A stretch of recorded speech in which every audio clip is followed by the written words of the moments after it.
1. The invisible third party. Patient, female, 31 years old, no pregnancy after 6 years of marriage, family conflicts due to adoption issues, which led to domestic violence by her husband. The patient left home that night due to emotional distress and tried to throw herself under a train after getting drunk. A passerby found her and sent her to the ER. Rescuer's statement. I found the woman lying on the rail tracks. Luckily, I was able to rescue her before the train arrived. But this woman had a hideous face and would not stop crying. Her strength was astonishing, and she spoke a language that no one could understand. What's even stranger was that she spoke in a middle-aged man's voice. After being rescued, she broke free several times and attempted suicide again. Fortunately, the police passed by and called for support. It took 6 strong men to get her under control, and she was immediately sent to the hospital. In the emergency room, the patient was restrained on an iron bed. Her continuous struggle rattled the bed and made a lot of noise. There was a nurse who could understand the language. The language turned out to be a Norwegian dialect. The man's voice was saying, "Let her die, she is tired of her life and chooses to give up this body. You have treated her poorly, and I will make her happy. This woman is mine, she chose to give up, but I want her," mixed with all kinds of yelling and cursing. The police brought her husband in. He signed the consent for her treatment and said his wife was a native of Poland, had no foreign family members, and had never learned any Norwegian, let alone a dialect. The patient growled and growled at her husband with a man's voice repeating, "This woman is mine now. She's mine. You don't treat her well." Round 1. I tried to sedate the patient twice, then switched to a different sedative using the maximum dosage for her body weight the third time, but it was all in vain. It was 4 o'clock in the morning already, but the patient was still restless and noisy. I asked the department head and her family for permission to use unconventional means of treatment. Then I approached the patient alone and found that he couldn't understand any of the languages I spoke, and I didn't understand his language either. We couldn't communicate, so I didn't know what to do. It seemed that it was impossible to persuade him to leave. I had no choice but to resort to using my golden needles to try a special 13-needle acupuncture technique which could be helpful in situations like possessions. By the third needle, the patient screamed and began to speak in a woman's voice, interspersed with the man's voice. The woman was frightened and barely knew what happened. She just kept pleading for help in Polish, while the man's voice scolded her and tried to dominate. The conversation revealed that the woman was drunk and couldn't accept the way her husband treated her, so she had tried to kill herself and leave her husband to live in guilt. When the train was coming, time suddenly stopped and a man appeared and spoke to her. She didn't know the language, but understood what the man meant. The man committed suicide in this neighborhood over a year ago because of business failure. He felt regret after dying and was too ashamed to go home. Watching his body being pulled away, he did not want to follow that shattered corpse either. He couldn't feel the passing of time and didn't know what date it was. The woman had come out of her body when the train was coming. As soon as she emerged, she had been seen by this man, and they connected. The man sensed what she had gone through telepathically and asked her, "Do you really give up voluntarily?" She was furious and said, "Enough is enough. I don't want to live anymore. I don't want a family or a husband like this." The man then asked, "Can I take care of you?" The woman was still angry and said, "Whatever, if you want." And that was enough to seal a contract between the two souls. The woman felt time suddenly start to move again, and the train was coming. A passerby carried her body away and the train whistled by. She recoiled at this point and immediately thought of her body. The next moment, she felt an endless darkness, a strange oppressive feeling, and an unfamiliar scent beside her. The man had entered and gained control of her body, because she had renounced her body and agreed to let the man take care of her. The man hated that someone had prevented her death, so he tried to ram her body into the speeding train. Then the police arrived, and she was sent to the hospital. Round 2. Just now, the woman saw 3 beams of lights piercing through the darkness, and the black mist faded. Then she regained control over part of her body. But she wasn't as strong as the male ghost, so she was scared. However, I found that I could communicate with the male ghost through her, though not in the Norwegian dialect. The woman's spirit was translating for us. The official negotiation began. I negotiated with the male ghost and asked him to give up and come out. This was not his body, and this woman's life should not end. The male ghost said, she said herself that she did not want this body, she gave up control and accepted the care I offered, so the soul contract has been established.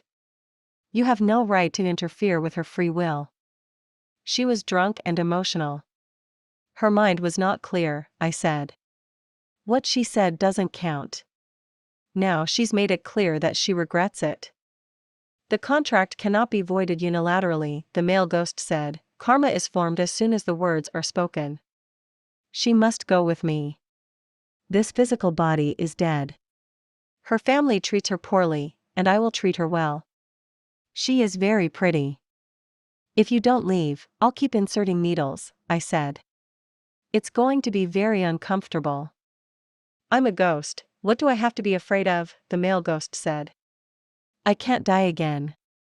It seemed that negotiation wouldn't work, so I began to insert the 4th and 5th needles. At this point the woman spoke, saying she regretted her impulsive temper and begged the male ghost to let her go. The male ghost's voice began to tremble, as if in pain. It was also the first time I had done this special acupuncture treatment, and I had no idea what would happen. The hospice chaplain arrived, but he just sat in the corner mumbling and did not offer any help. Round 3. The male ghost's voice began to tremble, and I felt encouraged. I wanted to see if I could trick him again. So, I asked the woman to tell the male ghost that after I placed the 6th needle, I would begin to electrify him and gradually increase the voltage. If he still refused to go, his soul would shatter. Having said this, I asked the priest to open the door and stay away from the doorway. The male ghost said, okay, you win, I'll go. This hurts too much. Don't electrocute me. I'll just go. Then the woman's body relaxed. The priest opened the door and snuck out. Damn it. I knew the male ghost was unsure whether he could die again or not. Becoming a ghost had been beyond his cognition a year ago.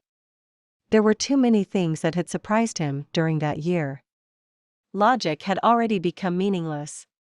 Fortunately, he had not become too knowledgeable yet, otherwise, I might not have been able to fool him. I was relieved to see the woman calm down. This night was too exciting. I was just about to call the nurse in when suddenly the woman's upper body popped up, startling me. If it weren't for the restraints, she could have hit me right in the face. The man's voice returned loudly, laughing maniacally. He began to speak English, with a strange accent and simple words. I won't leave. I fooled you. Ha ha ha. I won't leave. I fooled you. Round 4. It was now after 5 a.m. and I was tired. Many doctors and nurses gathered in the aisle, all keeping a distance. They wouldn't leave, nor would they come closer. I calmed myself down, placed 2 needles in the Hoku acupoint, and connected the electroacupuncture machine. I warned him one last time to leave. He just kept laughing. I turned on the power and began to increase the voltage. He started howling and repeating in English, mine. Mine. My woman. I inserted 2 more needles in the Sanyingio acupoint, connected the machine, and turned on the electricity. The male ghost began to beg for mercy in English. Please. I said simply, leave. Go away. Go. The woman's body went limp, like a puddle of flesh, without bones. Her haggard face was sweaty, her lips were cracked and bleeding, her wrists were bruised from struggling, and her arms and legs were trembling from the electric pulses. I was afraid of being deceived again, so I waited for a while to see if he would come back. Then I gave her N4 with more sedatives. She was last sedated at 2 a.m., and now it was dawn. She fell into a deep sleep. I unplugged the power and removed the needles. At that moment, a violent force struck my chest and then my back. The energy was eerie. The temperature in the room didn't change, but my hair stood up. I could feel that he held a grudge against me, but he couldn't break my energy guard. He had been electrocuted earlier, and now he must have been hurt again by striking my energy guard. One thing was for sure, he was no longer in the woman's body. When I left the examination room, the nurses gave me a weird look and didn't dare to get close to me. All I wanted was to get off work and go to sleep. The woman was discharged after 3 days in the hospital and there were no more incidents during her stay. Key points. The woman had decided to give up her body before she attempted suicide, which weakened her control over her body. Her fear, helplessness, ignorance and temper led her to establish a soul contract with the male ghost unknowingly. The male ghost was a new ghost. His perception of and logic about life and death were overturned by still being alive after death. Suicide didn't solve his problems, instead, he ended up in an even worse situation. He couldn't let go, wouldn't go home to attend his own funeral, and refused to follow the guiding light to the next stage. All because he believed that suicide was a sin and he would forever be bound in purgatory. Therefore, he experienced what his free will chose, being stuck as a ghost. But he felt lonely. He didn't want to go anywhere, and he didn't belong anywhere. He lost his faith, himself, his direction, his home, and lost his sense of belonging. He trapped himself. His belief, faith, and confusion trapped him. Epilogue. I discussed this case with my soul. My soul said there has always been a spirit guide beside him, but he held on to his belief, and the guide sensed that this was part of his arranged homework that was planned for him before he was born.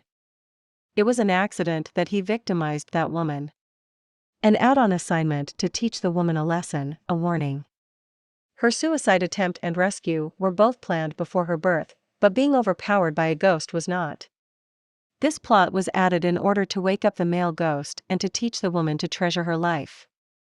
Otherwise, the woman would have attempted suicide again due to a miscarriage 2 years later.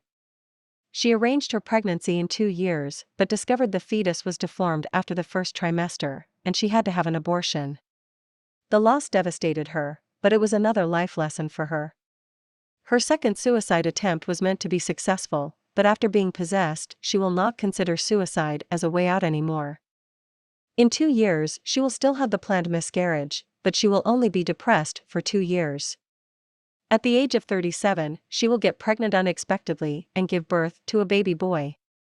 That boy will take care of her when she is old. He will be the reincarnation of the male ghost, although right now he is still in the bardo, a Buddhism term that means the intermediate existence between death and reincarnation. The male ghost will be trapped in bardo for more than 10 years and then transcend along with another soul who committed suicide at the rail tracks. After recuperating in the astral world for 50 years, he will return to an earlier timeline to reincarnate so he can fulfill his soul contract with the woman. The woman's soul will also be glad to fulfill the contract this way. Notes. To improve coherence, information obtained from the following sources are also included in the story. Her husband's statement when he was questioned by the police officers. The female patient's statement while receiving psychological counseling during her hospitalization. My higher self's narrative. At the time of writing, the boy should be almost 10 years old. This was my first experience of such cases, and it became the beginning of a series of similar stories.